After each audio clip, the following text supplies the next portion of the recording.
L'amour universel. Alors, on peut le lier. Moi, j'ai pas voulu mettre le terme amour spirituel. J'ai préféré amour universel.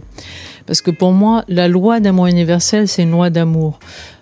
L'amour universel, c'est un amour qui transcende l'humain. C'est-à-dire que déjà, dans une situation, on va voir ce qui est le mieux pour l'autre. Alors bien sûr qu'il peut y avoir des couples qui sont dans cet amour spirituel ou des personnes seules.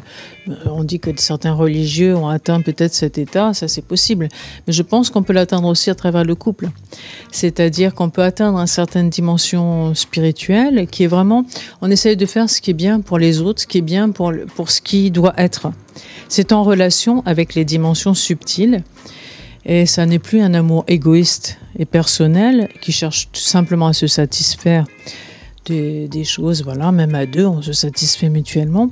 C'est vraiment un amour qui cherche à dépasser la condition, qui dépasse, enfin peut-être qui incarne vraiment la condition humaine, ce que devrait peut-être être vraiment l'être humain, c'est-à-dire un relais entre le ciel et la terre.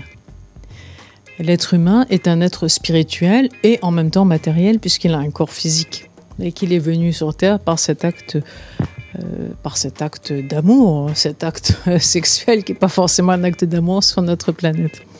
Voilà, donc en tout cas, dans la dimension spirituelle, il transcende cet amour pour vraiment l'incarner et essayer d'apporter aux autres ce dont ils ont besoin.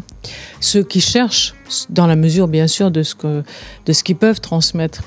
On n'est plus guidé par l'ego dans l'amour universel.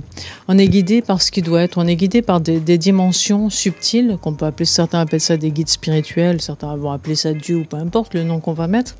On n'est pas guidé par notre intérêt propre. On est guidé par ce qui doit être de mieux pour l'évolution de chacun. Dans n'importe quelle situation qui se passe dans la vie, on va faire ce qu'il y a de mieux à faire. Pas ce que nous, on voudrait qu'il soit. Et à un moment donné, nous, ce qu'on voudrait qu'il soit, comme l'ego se dissout, à un moment, ça devient ce qui est bien pour tous. C'est là où ça devient vraiment intéressant. En fait, l'orgasme physique, dans le couple, après, on arrive à ce qu'on pourrait appeler l'extase. C'est la dimension plus spirituelle de l'orgasme, c'est-à-dire c'est l'extase. Là, c'est-à-dire que quand la femme a un orgasme, ou l'homme, moi je parle en tant que femme parce que je connais la femme, la partie féminine, c'est pour ça que je parle des femmes, mais pour les hommes, je pense que c'est pareil. C'est-à-dire qu'à un moment, on se donne pour les autres, même dans cette jouissance, même dans cet acte sexuel. C'est comme si on nourrissait par notre énergie d'autres êtres. On leur apporte une énergie, je sais pas, des êtres arrivent à moi comme s'ils avaient besoin qu'on les aide et je leur transmets cette énergie par mon acte d'amour, par mon orgasme, je leur transmets cette énergie spirituelle.